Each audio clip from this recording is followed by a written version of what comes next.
perhaps the two most captivating figures in entertainment history, Prince and Michael Jackson. Their names are synonymous with superstardom. They would go on to define the 1980s and beyond. The first of two sagas would begin on June 7, 1958, in Minneapolis, Minnesota, when Prince Rogers Nelson was born. Minneapolis, with its rich, complex history, would shape the young artist in significant ways.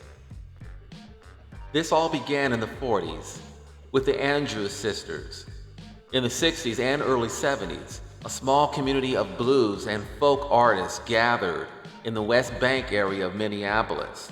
This included musicians like Bob Dylan, Ray and Glover, and Willie Murphy. His father was John Nelson, a musician whose stage name was Prince Rogers, and Mattie Shaw, a jazz singer who performed with the Prince Rogers Band. Prince became interested in music at a young age and taught himself how to play the piano, guitar, and drums. His parents broke up when he was 10 years old, and he and his sister would split their time between their parents' homes. He eventually ran away and moved in with neighbors, the Anderson family.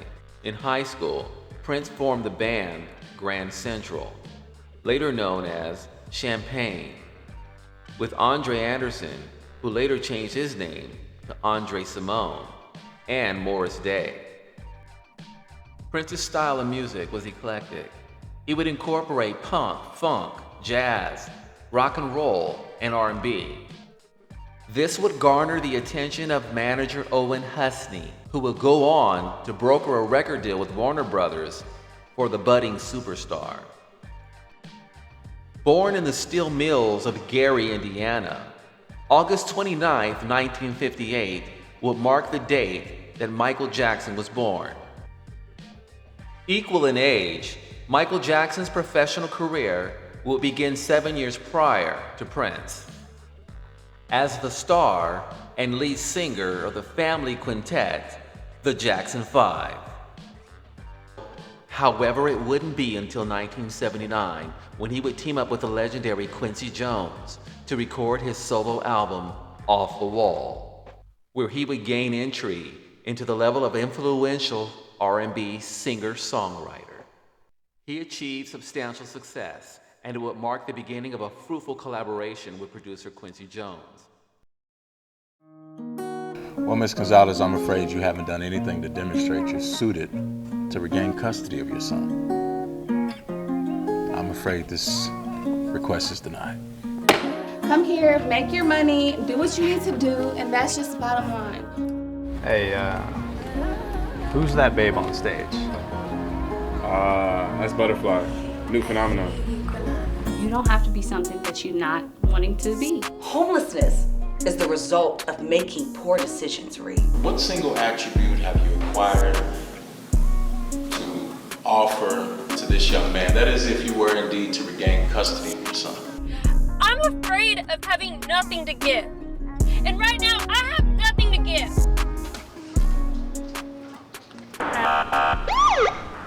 Ma'am, you can't stop here and give away stuff to the homeless people. You gotta keep going. You stay safe out here, hon. There's a lot of human traffickers.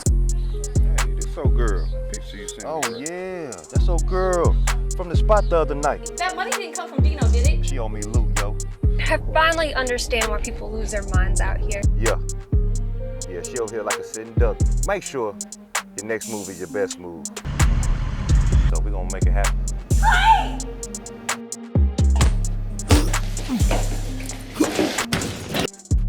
Please, God, let me grow big, beautiful wings so I can rise above this madness like a butterfly.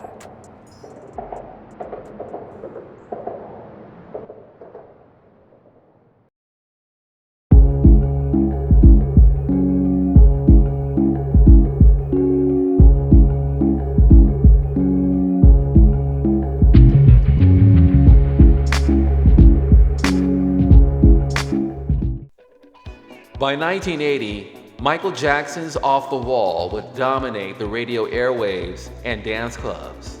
with such hit classics as Don't Stop Till You Get Enough and Rock With You. That year, it would be nominated for 2 Grammy Awards, with Jackson winning Best R&B Vocal Performance for a male for Don't Stop Till You Get Enough. In parallel, Prince will be set to release his debut studio album. The title will be penned For You, and it would contain singles such as Soft and Wet, peaking at 92 on the Billboard's Hot 100 chart for the 19-year-old. He would follow up with his sophomore album 18 months later, with the lead single, I Wanna Be Your Lover. It was his first successful single, gaining radio airplay and chart success. By his third album 1 year later, Prince would take on an androgynous persona. He would go dirtier and funkier than he ever had before. By the release of the connotative title, Dirty Mind. While Prince was coming into his own, Micheal would go into the lab to engineer the greatest album in music history. And for the next 2.5 years, Micheal and his team of writers would spend precious time composing and arranging some of the most compelling music in history. He would work with such writers as Rod Temperton, James Ingram. Micheal himself would be responsible for writing some of the most transformative songs to date. And by April of 1982, Micheal would go into the studio to begin recording. He would lay down such legendary tracks as Billie Jean, Beat It, and of course, the most monumentous song on the album, Thriller. On November 29, 1982, Michael Jackson would release Thriller, the greatest selling studio album in music history. To promote the album, CBS Epic Records would approach MTV to feature his videos to showcase his dance performances and sensational talent. Hi, I'm Mark Goodman, and you're watching MTV Music Television all day, all night, all video music. MTV would resist featuring Michael Jackson and other black artists due to their devotion to rock and roll. CBS Epic Records would threaten to withhold all of their artists from appearing on MTV going forward unless they allow for Michael Jackson's videos to be showcased. MTV would eventually relent to featuring Michael Jackson's signature video on their station, Billie Jean. He would follow up with Beat It, a more elaborate production of a West Side Story theme. Meanwhile, Prince would release his 5th studio album. The title would be called 1999, after the lead single, which was an apocalyptic song about the end times. It would become a cult classic. Another jewel on the album would be Little Red Corvette, which would solidify the album's platinum success. Like Michael, Prince would endure the same discrimination from MTV by refusing to feature his videos due to racial lines. In similar fashion, Prince was able to push past racial stereotypes. In December of 1982, 1999 became his first song to be featured on MTV. While Prince and Michael were breaking racial barriers, Jackson would return to his roots by appearing on Motown 25, which was a collection of past greats from the label. After his reunion performance, Michael would separate himself from his brothers and would perform his signature song, Billie Jean. This single performance would catapult him to dazzling heights. He would gain a new array of fans, and it would establish himself atop of the music world. A day would not go by when Michael would not see his name in news or print. If that weren't enough, by the year's end, on December 2nd, 1983, Michael would debut his colossal video, Thriller, on MTV, where it would extend the album to a record-breaking 37 weeks at #1. and it would sell over 55 million copies worldwide, marking the Guinness Book of World Records. That same year, James Brown would invite both stars to perform with him on stage. While both were in attendance, MJ joined Mr. Dynamite for a brilliant duet, which drew a standing ovation from the crowd. Shortly after, he encouraged Brown to get Prince up on the stage too. I love you, baby. Yeah, I love you. I love you. I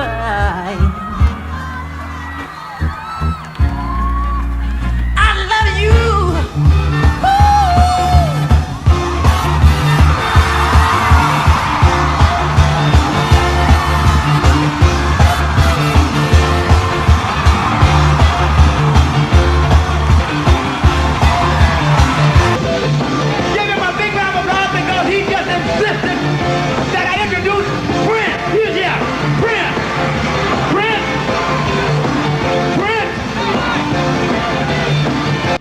After Michael's display, it would be Prince's turn.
Caught off guard, Prince would appear to have difficulty getting things going before he would quickly be escorted off stage. Michael's success was almost ghostly, as he would go on to collect 8 Grammys at the 26th Annual Grammy Awards.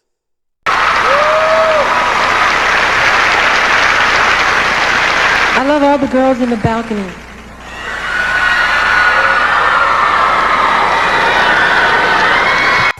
Jackson's ascent would also be marred with hazard, as he would sustain third-degree burns while filming a Pepsi commercial. Jackson was rushed to the hospital last night after a bizarre accident set his hair on fire while he was filming a television commercial. Jackson, one of the world's most successful recording stars, was rushed to hospital after his hair caught fire. The incident would only further encapsulate the public's intrigue for Michael, as his presence in the media remained constant.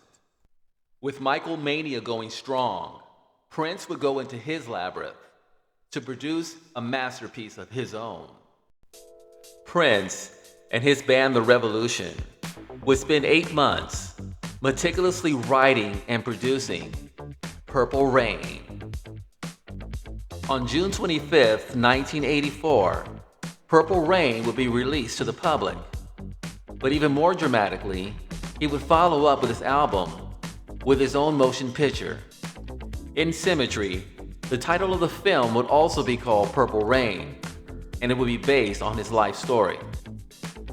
The album would not only serve as a soundtrack, it would be the basis of the movie. The film was a colossal hit, and the album itself would spawn other classic hits, such as Let's Go Crazy, When Doves Cry, and I Would Die For You. And it would put Michael on notice that he was not alone in the stratosphere. Purple Rain would continue to gain traction throughout the course of the year. Meanwhile, Michael Jackson would all but go into total seclusion for the better part of 2 years. He would make a brief appearance, however, to collaborate with other music royalty, such as Lionel Richie, Quincy Jones, and many others for USA for Africa. The song will be called We Are the World, and although noticeably absent, would be none other than Prince. In explanation, Prince would claim he felt inferiority to his peers. Purple Rain would go on to amass 25 million sales worldwide and establish him as a formative counter to Michael Jackson's reign. The following year, he would win the Oscar for Best Motion Picture Soundtrack for Purple Rain.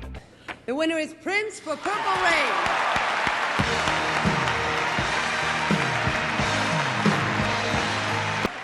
Thank you very much. This is Lisa, and this is Wendy. Hold it. This is very unbelievable. I could have never imagined this in my wildest dreams, and I would like to thank the Academy, Mr. Albert Magnoli, my manager Stephen, Bob, Joe, Bobby, Mark, and Matt, who couldn't be with us today, and most of all, God. Thank you very much.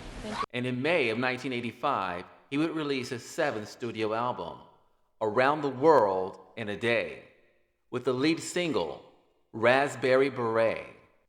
He would go on to proliferate the airwaves with his 8th studio album, Parade, for his 2nd motion picture, Under the Cherry Moon. And by February of 1986, he would release the single, Kiss, for the album.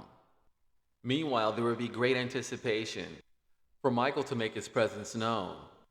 He would remain in total obscurity until the end of the year. On September 12, 1986, Michael Jackson would release Captain EO.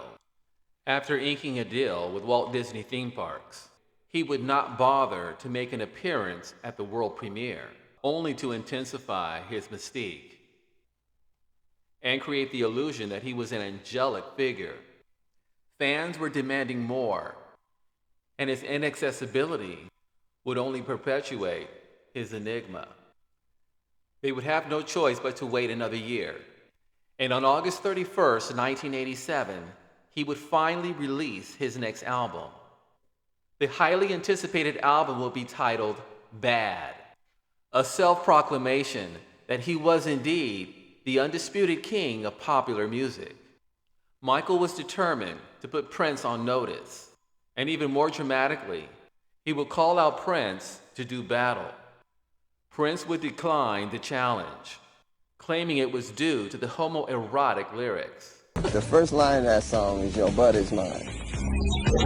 Your butt is mine. Now I said, who gonna sing that to whom? Cause you sure ain't singing it to me. And I sure ain't singing it to you. So, right there we got a problem. Although it is apocryphal, Michael would express his envy to the fact that Prince was able to secure a movie deal, whereas he was unable to obtain a theatrical release for his feature, Moonwalker. It would instead be released on home video. Although Bad would not supersede the success of Thriller, it would go on to sell more than 35 million copies worldwide. And his image in news and print would become more tabloidal. People would question his sexuality and his personal life, and he would become the very definition of a global superstar. And by the end of the decade, Prince and Michael Jackson would be synonymous with superstardom. Together they would define the 1980s. By October of 1991, Prince would release another studio album, which would be called Diamonds and Pearls. It would achieve minimal success, only to be overshadowed, however, by the release of Michael Jackson's 8th studio album the following month. The title will be called Dangerous, and it was an instant smash. The songs from the album would feature some of the most popular luminaries of the time. He would parlay this momentum by performing at Super Bowl XXVII's halftime show, an epic 5-song set and a defining moment in Super Bowl history. This would set a new precedent for the Super Bowl halftime showcase. And from then on, Super Bowl halftime would demand performances of his stature. Despite his legendary performance at Super Bowl halftime, fans were growing tired of the Michael Jackson mystique. And to satisfy their curiosity, Michael Jackson would grant Oprah Winfrey a 90-minute interview from his Neverland estate. After the interview, it would leave more questions than answers regarding his personal life. Meanwhile, Prince would undergo contractual disputes with his Warner Brothers label. But while he couldn't get out of any legal obligations, he still wanted to be addressed differently from then on. So he would adopt a moniker, an unpronounceable symbol. Many assumed it was a ploy to get out of his contract with his longtime label Warner Brothers Records. He announced the decision in a statement that read, "It is an unpronounceable symbol whose meaning has not been identified." While facing his adversity, Michael Jackson would be dealt even greater adversity of his own. In August of 1993, Evan Chandler, a dentist and screenwriter based in Los Angeles, accused Michael Jackson of sexually abusing his 13-year-old son. Initially, Michael would ignore the accusations before going on tour. However, speculation would continue to mount, and the stress and the legal implications would force Michael to end the tour.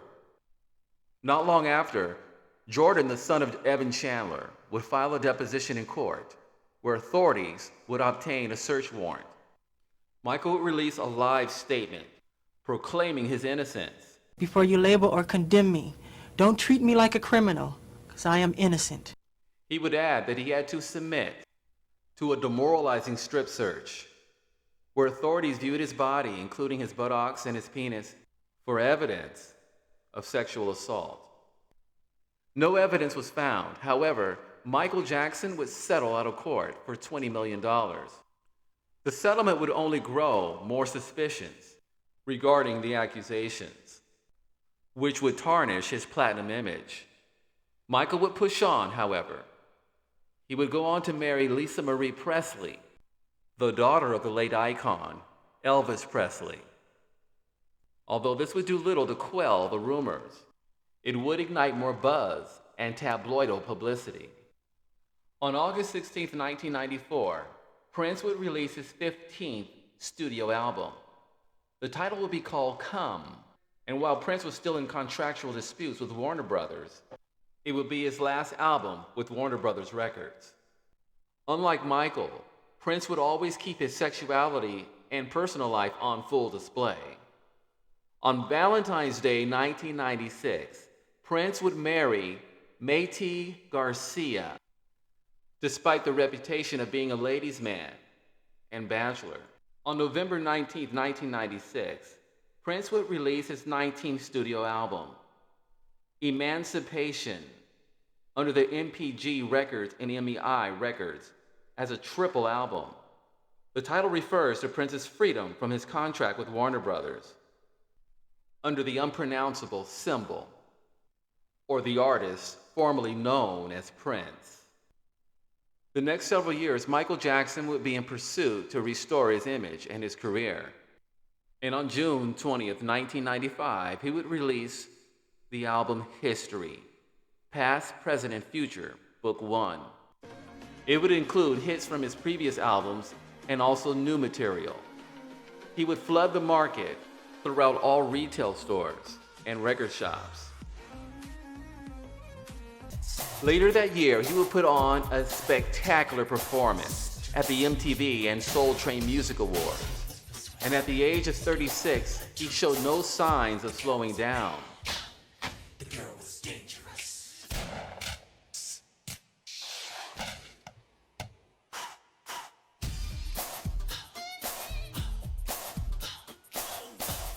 Shortly after Michael's epic performance, he would be met with more grief.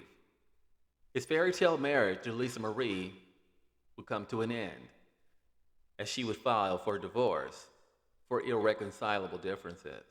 However, he would quickly rebound and marry longtime friend and dermatologist Debbie Rowe. And through the course of their 3-year marriage, She would bear 3 of his children. Prince would also experience a blow in his personal life. After losing a child 1 week after birth due to a rare disease called Pfeiffer syndrome, and his marriage to Métis Garcia would also draw to a close after 4 years of marriage. The rest of the 90s would remain scandal-free for Prince and Micheal. In lieu of bringing in the new millennium, Prince would see a new resurgence of his hit single 1999 that he had recorded earlier in his career, and it would be the most requested song to bring in the new millennium. And in the year 2000, he would revert back to his original birth and stage name, Prince, and would sign a lucrative deal with Arista Records. And find love again. He would remarry Manuela Testolini, a Canadian businesswoman. While Prince was re-engineering his career, Micheal would release the album Invincible. And on September 10, 2001, he would host a performance with friends in New York City to commemorate his 30 years in show business, 1 day before the tragic 9/11 attack. Not long after, Micheal would sign on to do another exclusive interview. This time, it would be with Martin Brashear, a journalist from Great Britain, who would convince Micheal that he could reshape his public image the way he had done with Princess Di a decade earlier. This interview would only backfire, however, and cast Micheal in a negative light, further creating the perception that he was a child predator. Not long after, authorities would descend on Neverland and raid the palatial estate. This time, Micheal would fight back against the child molestation charges to Gavin Arvizo. On January 31st, 2005, he would endure a 4-month jury trial where he would be found innocent on all charges. After the verdict, both physically and financially drained, Michael Jackson would flee Neverland Ranch and go into total obscurity in Bahrain, Ireland. Super Bowl 41, February 4th, 2007, where Prince would give an account of his iconic genius. After his stellar performance by the end of halftime, he would perform his signature song, Purple Rain, and ironically enough, literal rain poured down. The crowd was in a frenzy, as it would rival Michael Jackson's performance at Super Bowl 27. Michael Jackson would re-emerge on March 6, 2009, and give a news conference to announce his 50-date concert tour at the O2 Arena in London. The tour would rightfully be called This Is It. And after several months of rehearsal, the fatigued superstar would seek painkillers from his private doctors. The physician on hand, Dr. Conrad Murray, would administer a deadly dose of propofol to help Jackson sleep. He would go into cardiac coma, where he would die. While the world was in shock, upon hearing the news of Jackson's death, Prince would cancel rehearsals at his Paisley Park. He locked himself in his bedroom and didn't talk to anyone for several days. In the years that followed, Prince would perform tidbits of Michael Jackson's Don't Stop Till You Get Enough in honor of his closest rival. And he would continue to perform throughout the years and make occasional television appearances. However, the toll from the constant dancing on stage in heeled boots placed him in need of double hip replacement surgery, would cause him to succumb to an addiction to pain medication. On April 14, 2016, Prince would perform his last concert at the Fox Theater in Atlanta as part of his piano and microphone tour. He would be found dead from an accidental drug overdose 7 days later inside of his elevator at Paisley Park in Chanhassen, Minnesota. He was 57 years old. Prince and Michael Jackson, their legacies will forever be intertwined. The two broke racial barriers and revolutionized modern music while redefining the term superstar. They would serve 38 years in show business. For 31 years, they would share the spotlight together, with Michael 7 years before and Prince 7 years after. Prince and Michael Jackson, they're both paralleled. For more, click like and subscribe. If you want to support this channel by donating, refer to our Cash App below. Thanks for watching.